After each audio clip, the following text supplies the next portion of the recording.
If you're thinking about buying a home, you've probably got your mind on things like interest rates and down payments. But what if I told you there's a new, almost invisible cost being tacked onto every single mortgage application out there? Well, today we're going to uncover exactly what that is and why it's a bigger deal than you might think.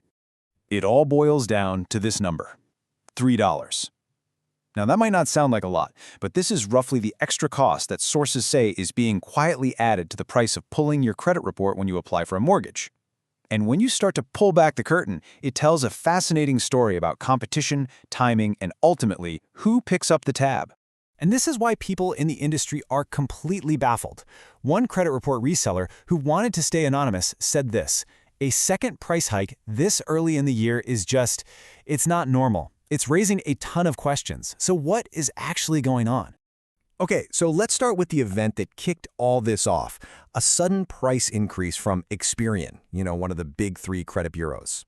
And it isn't just the increase itself, it's the timing that has industry veterans really scratching their heads. And get this price hike isn't happening in a vacuum. Resellers are saying that the cost for these credit reports had already skyrocketed this year by as much as 50% in some cases. So this new increase, it's just kind of salt in the wound. So you can see how this sets off a chain reaction, right? First, the credit resellers get hit with this, and they have to go back and renegotiate the annual contracts they just signed. Then, the mortgage lenders have a tough choice. Do they eat that cost, which hurts their bottom line, or do they pass it on? And where do you think it's going to end up? Yep, potentially tacked onto your closing costs as a home buyer. Now, to really get why Experian would make a move like this right now, we have to pull back the curtain a little bit. The entire credit scoring industry is right in the middle of a massive shakeup. There are really two huge things you need to know about.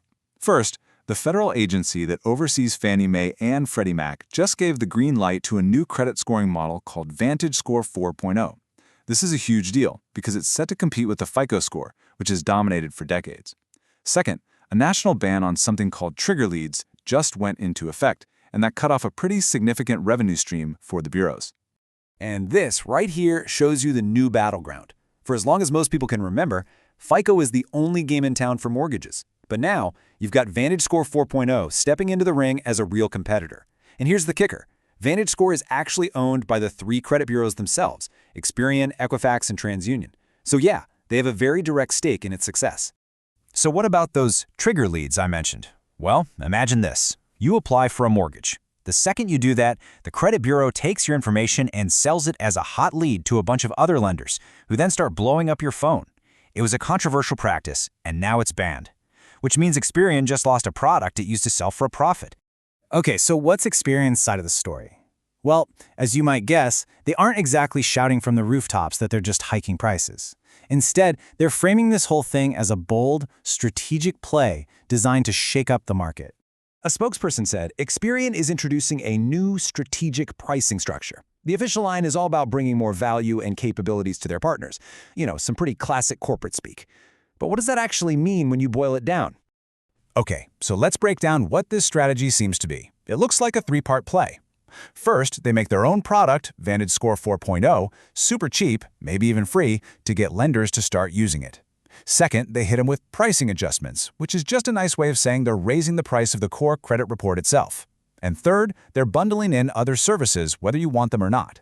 The official reason they're giving for all this is to accelerate score competition. Their argument is that by pushing lenders toward VantageScore, they're creating a more competitive marketplace that will, in the long run, lead to meaningful savings to the industry.